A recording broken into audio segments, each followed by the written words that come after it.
You know, there are decisions that have been made, there are things that have happened since 2016 especially, throughout my whole life, but let's just stick since 2016, there are things that have happened that I can now forgive.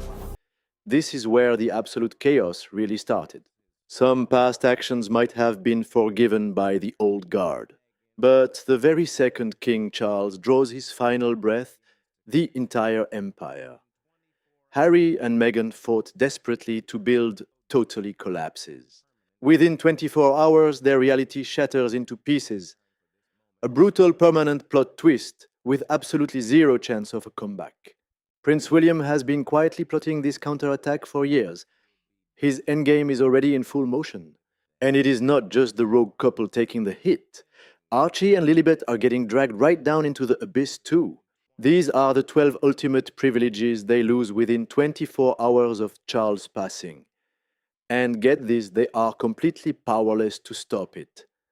First up to fall, their royal titles. The instant King Charles closes his eyes for good, those Sussex titles are instantly dead. Harry rocked the Duke status, Meghan played the Duchess. Charles was merciful, he never tried to strip their rank away. Despite all the massive pain his son caused, Charles kept that royal door unlocked. He acted as a father first, monarch second. But William, he is absolutely not built like that. On day one of his supreme reign, William will immediately drop a heavy decree called Letters Patent. Think of it as an ultimate binding spell. Only the sitting king has the absolute power to cast it. What William's decree does is draw a brutal, permanent, and totally irreversible boundary. It separates the true working royals from the exiled outsiders. Those fancy His and Her Royal Highness tags completely wiped out from every single official document that still held them. Erased from state papers, vanished from court records, and this is exactly where the Sussex reality totally begins to shatter. Now, pay attention to this part, because the stakes are insane. Think about their American empire. Netflix deals the Archie Foundation and those massive speaking gigs paying out hundreds of thousands per appearance. Every single piece of that high-level lifestyle relied on just one thing: the undeniable fact that they were still actual meaningful members of the royal bloodline. No matter how far they escaped from the palace, those ranks sat quietly in the background.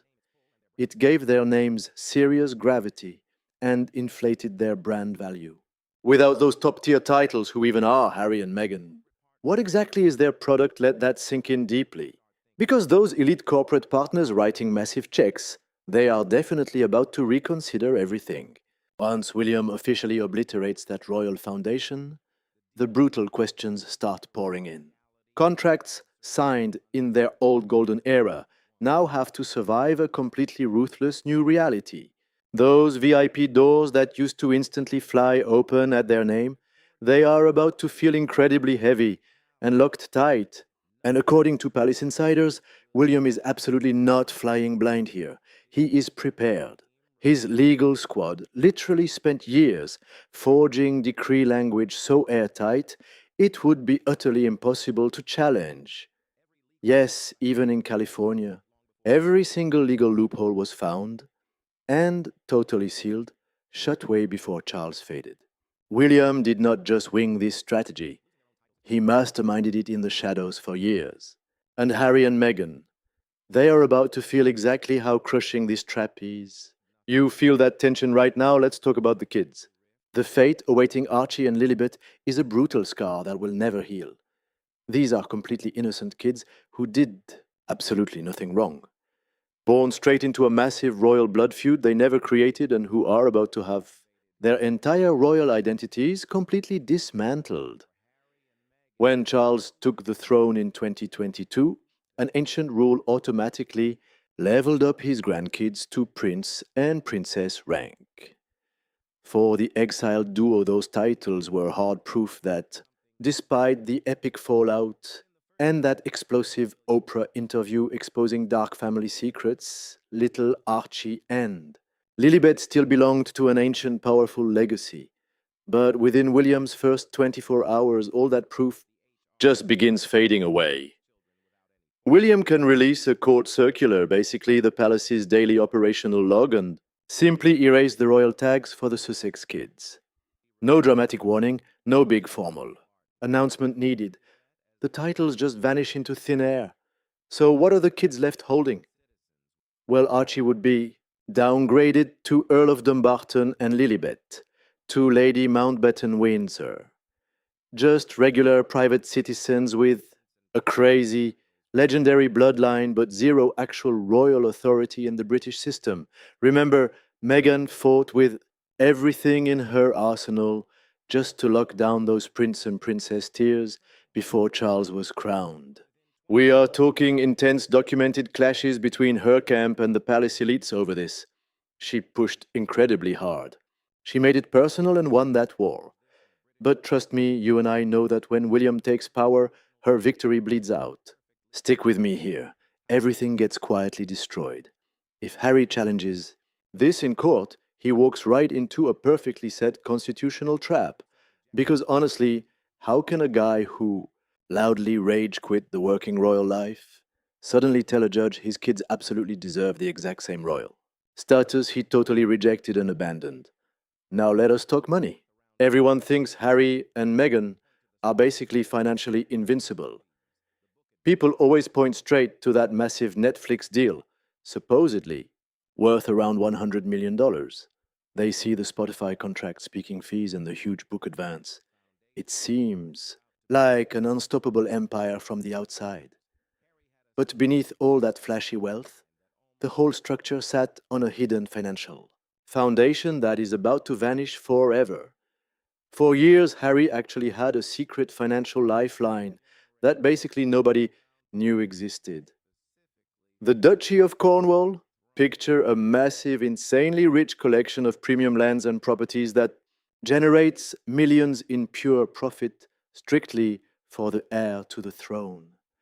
While William was Prince of Wales, that cash just flowed in.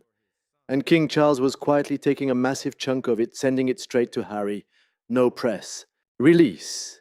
Zero announcements. Just a father desperately making sure his son did not completely sink. Because life in America was expensive on a level normal people cannot even comprehend. Private security alone burns millions every single year. Plus, there was that absolutely brutal, drawn out legal war Harry fought against the British tabloids.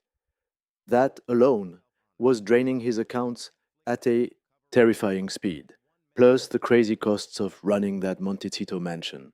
Now pay attention here because this is wild. Do you honestly think one Netflix deal covered all that madness? Did one single memoir pay for everything? Absolutely not. Charles was the one secretly filling the massive gaps.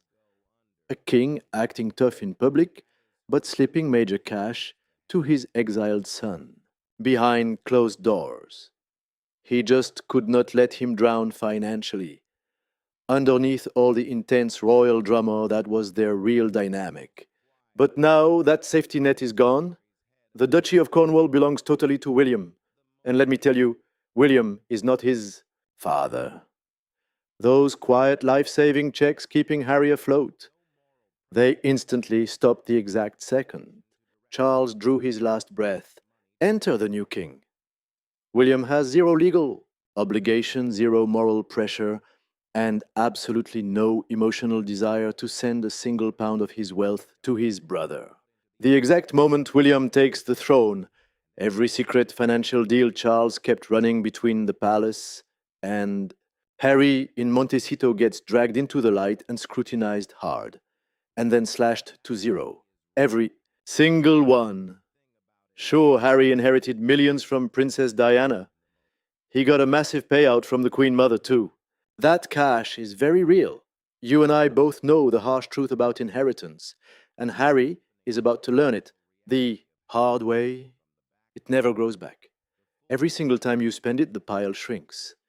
And without King Charles secretly padding the brutal financial reality from the shadows, the crushing weight of what the Sussex couple actually faces drops on their heads all at once. Security bills burning millions every single year, the endless legal fees, the staff the insane upkeep of their Hollywood lifestyle. All of it now resting purely on Harry and Meghan alone, with no backup and zero safety nets beneath them. That shocking moment when they finally see the real numbers drop with absolutely no royal cushion to save them. It is going to be the most terrifying wake-up call of his life. Frogmore Cottage. Right on the royal grounds of Windsor Castle sits a property that Harry and Meghan quietly kept tight hold of through every single scandal these past 5 years. It is Frogmore Cottage. And despite whatever chaos erupted between Harry and the royal family, that house remained untouched, still theirs. A solid physical reminder that back in Britain, one door stayed cracked open, proving they were not totally 100% exiled. Well, game over. William is taking the keys back, and he strikes incredibly fast. Within the first 24 hours of taking power, a ruthless review of every single royal grace and favor.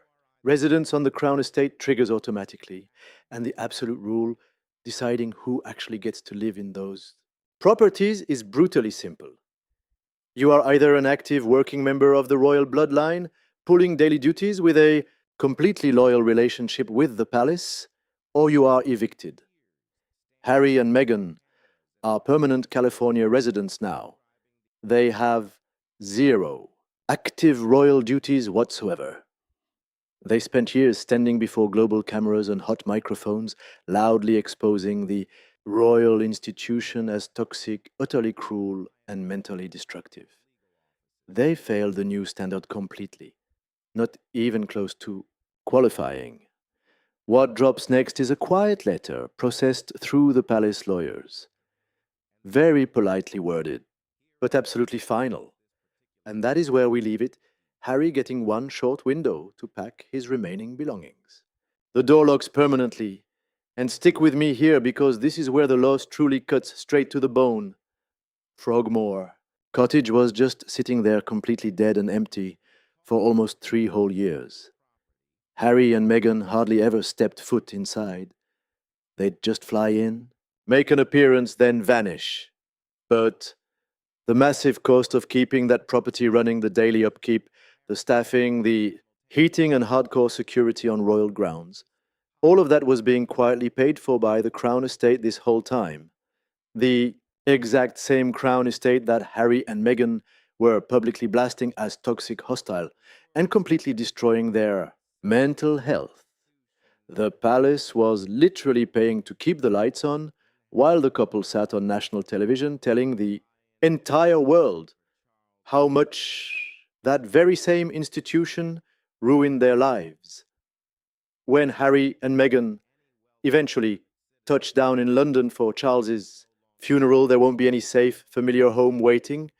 They'll have to book a hotel and wander through London exactly the way any random wealthy tourist navigates a city.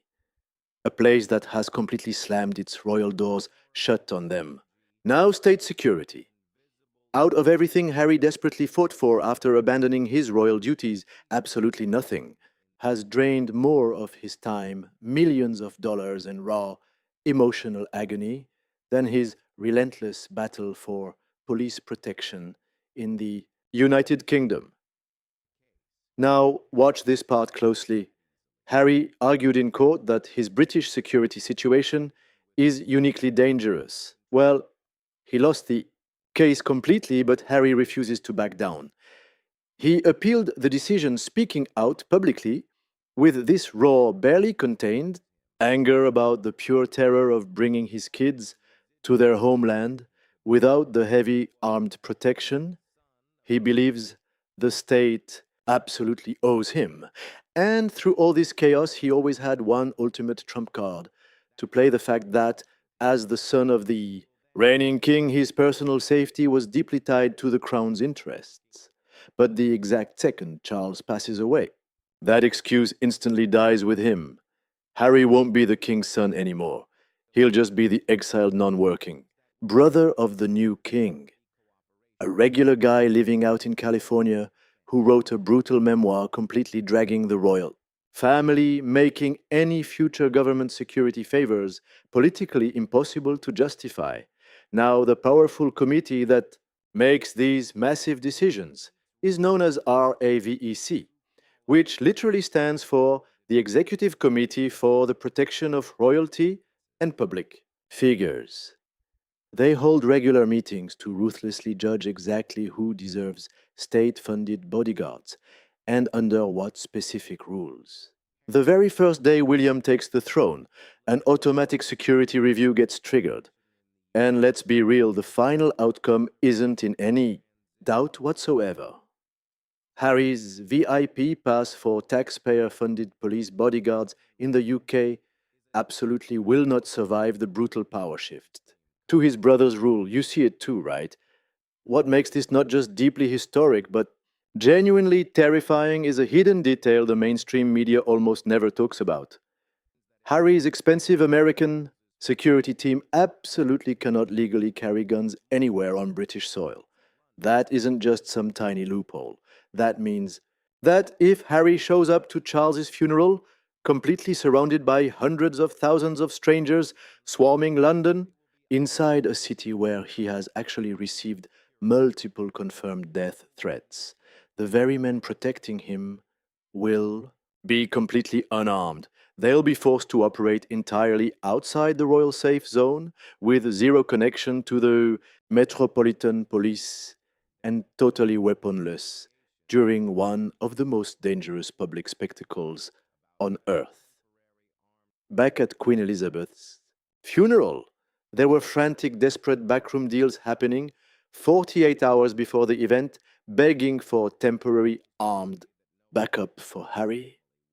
The palace's final answer, a hard no.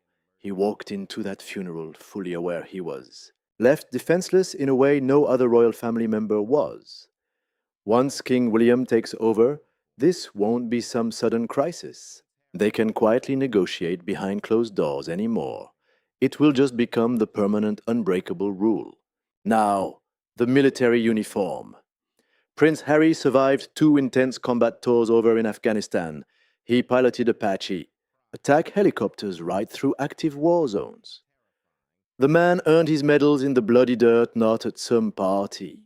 He wore that uniform with the heavy pride of someone who actually faced pure terror head on and lived to tell the tale. And honestly, by his own admission, being a soldier was the only piece of his royal existence he actually earned, instead of just inheriting at birth. It was raw and real, completely unlike those fake palace banquets and stuffy official events. And that is exactly why what King William is about to do to Harry within his first 24 hours in power will cut way deeper than any legal punishment. It strikes directly at the one single thing Harry believed was completely untouchable. Because as the new King William becomes the absolute commander in chief of the entire British military, the honor of wearing that uniform at state events, including the grand lying in state and a royal funeral, is 100% his to give or brutally snatch away. For active working royal family members, that honor is completely automatic. But for exiled royals, it depends totally on the king's mercy. And William's mercy toward Harry. Trust me, we already saw that devastating preview at Queen Elizabeth's funeral. Harry was, let's dive right into this massive royal scandal. He was required to wear a standard morning suit to the vigil. He stood there in civilian clothes while every single other male royal wore full ceremonial military dress. The irony, province. A man who served his country in harsh conditions his family could never even imagine surviving was suddenly forced to stand in a plain suit. Meanwhile, men who had never seen real combat proudly wore gold braids and ribbons. That photograph landed like a brutal punch to the gut. Total humiliation. And under King William, this absolute insult won't just be some temporary setup waiting for a future reconciliation. It becomes the permanent, unforgiving constitutional rule. On day one of the new reign, the Lord Chamberlain's office will drop strict formal dress code directives. Non-working royals must wear civilian clothes for all state proceedings. This harsh rule hits Harry completely without exception. Zero appeals allowed. Then comes the Councillors of State. This loss is highly technical, and because it is, most people totally overlook how truly devastating it is. The British monarchy runs on legal frameworks that most everyday people never even hear about. That is until they are suddenly turned into weapons. Now pay close attention here. This knife has been sharpened for years. Councillors of State are senior royal family members, legally authorized to act on behalf of the sovereign. That happens when the monarch is abroad or temporarily unable to do their duties. They can sign official state papers. They even receive foreign ambassadors for the crown. They step up and perform major royal functions in the king's name. This is a role of genuine massive constitutional significance. It's definitely not just ceremonial, and Harry currently sits on that powerful list simply because he is the monarch's son. But within the first 24 hours of William's reign, that changes completely. The legal requirement for these councillors always included having a domicile, meaning a permanent home, and legal United Kingdom residence. But as we know, Harry lives out in California. He holds American citizenship. He has 0 United Kingdom addresses. He technically fails the existing requirements entirely. But William, he will not leave this as some flimsy technicality that Harry's slick lawyers could somehow argue their way around. Instead, William is fully expected to formally recommend to the British Parliament that the governing councillors of state get updated. He wants an explicit, rock-solid United Kingdom residency requirement written down in brutal language designed to make any legal challenge completely impossible. Once that amendment passes, and trust me, it definitely will, Harry will be formally and permanently removed not just from the everyday working monarchy, but from the entire legal framework that gives senior royals their actual constitutional standing under British law. He won't be in the room. He won't be in the document. He won't even exist. In the official statute, Harry vanishes like he was never there. So you and I are probably wondering, what does Harry actually keep after this? Sure, he stays in the line of succession to the throne. But honestly, that sounds way more significant than it really is in practice. Like one constitutional scholar perfectly said, the line of succession isn't power, it's just a waiting list. Without Councillor of State status or a functioning His Royal Highness title, without a United Kingdom home or real royal duties, Harry's constitutional connection to the entire British state becomes totally symbolic. He sits in the succession like a random name in a phone book, present on the page, unreachable, the absolute protocol cold shoulder. Inside the British monarchy, where you stand is never an accident, never. The physical choreography of every single royal event, who walks in what procession, who sits in which church pew, who guards which vigil, who gets into what room, it is a precise, wildly public statement about your exact ranking within the institution. It's a brutal language that needs 0 words and leaves absolutely no room for mistakes. And within the first 24 hours of William's reign, that silent language will be used to crush Harry and Meghan harder than any official document could. The massive operational planning for Operation Main Eye Bridge, the official palace code name for all the protocol surrounding a ruling monarch's death, kicks off within hours of the accession. The powerful Earl Marshal, who oversees all these massive state ceremonial occasions, and the College of Arms, which handles royal protocol, will immediately gather. Then the elite accession council meets at St. James's Palace. In every single one of these historic settings, The exact physical placement of Harry and Meghan will be deliberately, precisely, and incredibly coldly defined. Harry definitely won't be inside the inner circle of the accession council. As the non-working brother of the new king, he loses all rights to that proximity. And trust me, we will see Meghan's position managed even more ruthlessly. A non-working royal's wife who has publicly, stick with me here, because after accusing the institution of deep-rooted hostility, she is getting demoted to private guest status.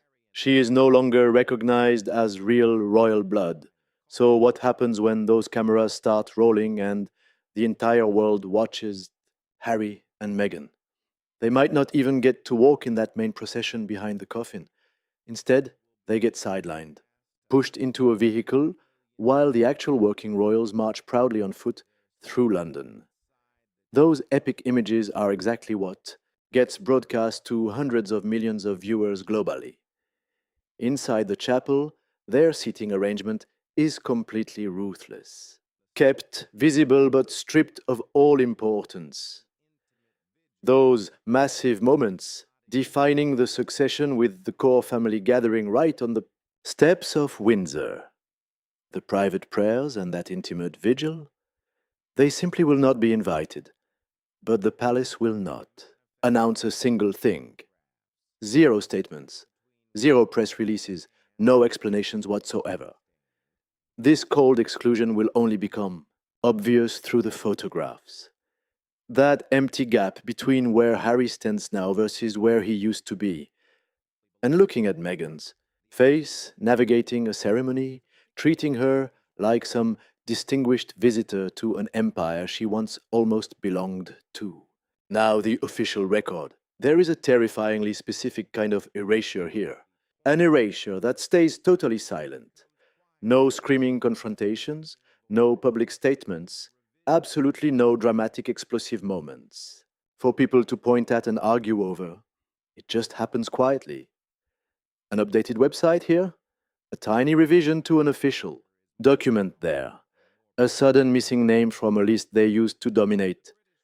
Watch closely because in this internet age, this exact silent erasure is infinitely more powerful and permanent than anything else. The British royal family's official website is not just some cheap PR tool. It actually functions as a massive constitutional document in digital space. It perfectly reflects the real-time recognized status of every single royal family member in the eye of the British state. Within mere hours of the accession, it gets updated to reflect the cold reality of King William's new reign. And that single update creates shockwaves far beyond a simple web page. Look, Harry and Meghan will not be completely deleted. They simply cannot be scrubbed from history, and nobody is pretending they never existed. But their names and profiles dragged right out of the working royal family section, banished away, and thrown into a basic legacy or extended family category, shoved down below the Princess Royal, way below the Duke of Kent, dumped in a website corner that just barely acknowledges their existence without giving even a single nod to their current relevance. Their elite royal highness titles poof, gone from every single new official publication. The court circular, which tracks the palace's daily official royal engagements, will permanently drop their names, only bringing them up as a strict reference to old historical events. So why does one website update hit like a massive legal declaration? Simply because every media outlet, every big corporate partner, every booking agent, and every foreign government protocol office trying to figure out Harry and Meghan's actual status will check that exact website first. Once the palace reclassifies them, that ruthless downgrade automatically bleeds into literally every other context. There is one massive dimension to this brutal loss that nobody ever talks about honestly. Meghan built her entire post-palace public identity entirely on, arguing the institution treated her horribly. I know what you're thinking, but her power exists solely because she was once deep inside that institution. The second the palace officially reclassifies her as a basic private citizen. With zero royal standing, she is no longer the wronged duchess. She becomes just another woman the palace totally ignores. And believe me, those are two wildly different things. Now, for the Royal Archives. Harry wrote that explosive memoir called Spare that shook the entire royal family to its absolute core. He leaked private conversations, intense family arguments, literal physical fights, and deep moments of grief with such insane detail that the palace's desperate denials completely fell flat. The book hit like a bomb because it was ultra specific, completely grounded in the kind of granular details only someone with top tier access to the institution's inner life could ever provide. But here is the crazy secret. Nobody really discussed when Spare dropped. A massive chunk of that insider access came directly from Harry's ongoing deep connection to the British Royal Archives. These archives are absolutely locked away from the public. They guard private letters, top secret internal documents, personal photographs, and official historical records tracing the full timeline of the House of Windsor. Being the reigning monarch's son with a highly active, totally complicated relationship with the palace, Harry kept elite family access to these legendary materials, allowing him to weave his personal story directly into the official historical record. But that VIP access erased within the first 24 hours of William's reign. Under King William, archive access is purely his choice. And that is where we leave it. Trust me, it is checkmate. Let's dive into the ultimate royal power play. William owes his brother absolutely zero legal access to those secret palace files. You know, the official crown records, especially since those exact documents were already weaponized to create content that completely trashed the palace's reputation. And it doesn't stop at the archives. Harry's VIP access to the entire royal machine gets stripped away instantly.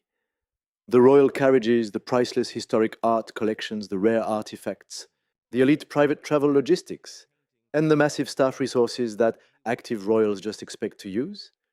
Yeah, all of it is completely cut off.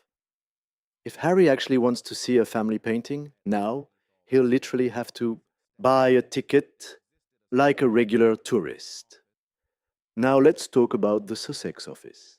4 years hidden right under all that loud drama of their massive, step back, a tiny but incredibly powerful office, kept running inside the British Royal Headquarters. It wasn't flashy at all. It didn't make massive front page news. But it quietly handled Harry and Meghan's official mail, managed their big charity connections, and kept a direct formal hotline to the palace itself. But most importantly, it gave them a legit professional footprint on British soil. Something that no expensive California mansion or Hollywood PR team could ever actually fake. It was the physical proof of a reality that plenty of insiders absolutely hated, but just couldn't legally deny. The fact that Harry and Meghan, after all the chaos, still held a formal tie to the crown. Now, pay attention to this brutal move. On day one of King William's reign, that office dies. William's very first orders will trigger a massive, ruthless efficiency review of every single operational department inside the entire palace structure and the Sussex office. It has zero chance of surviving under a hardcore king who has already spent years making his absolute stance crystal clear. He sees his brother and sister-in-law not as active team players, but as totally separate private citizens who actively chose to walk away and must now survive the absolute full consequences of that massive choice. The remaining staff there will get immediate alerts that their jobs are fully under review. That official bridge linking the Sussex team to the royal palace will be entirely destroyed. What this little office actually meant in the real world is honestly wild to think about. It was the ultimate back channel.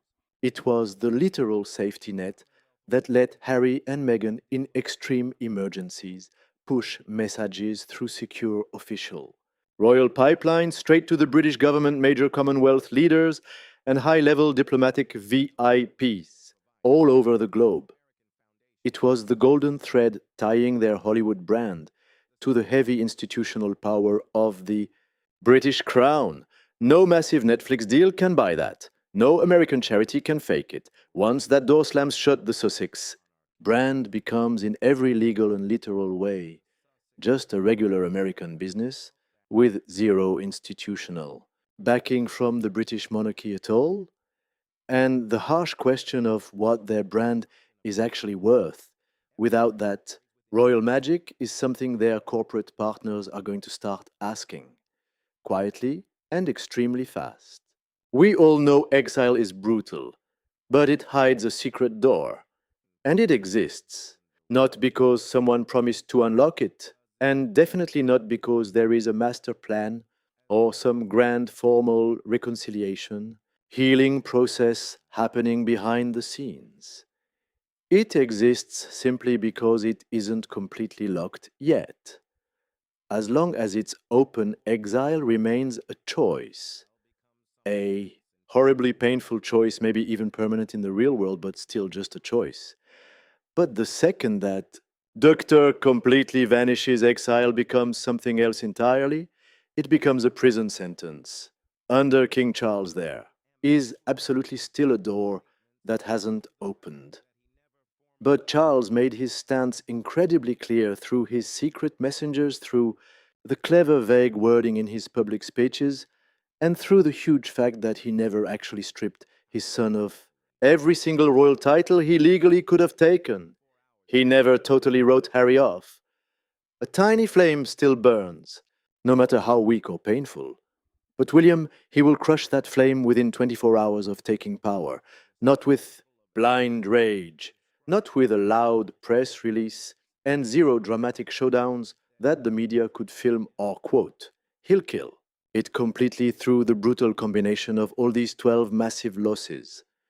The website update legally downgrading him into a total nobody, the heavy archive vaults slamming shut, that crucial Sussex office going completely dark. Looked at individually, each of these precise hits just looks like standard constitutional housekeeping, just normal boring administrative updates for a brand new era.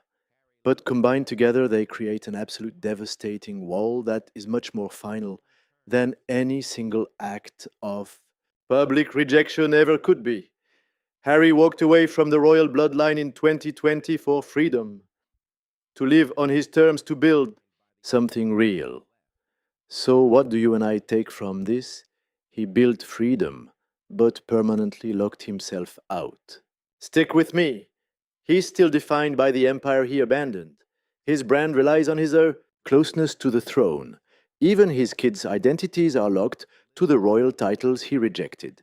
His public narrative only makes sense with the palace behind him.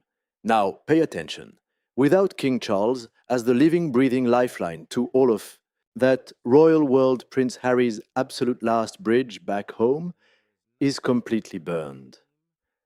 The bitter isolation that was always waiting on the other side of his rebellion will become permanent.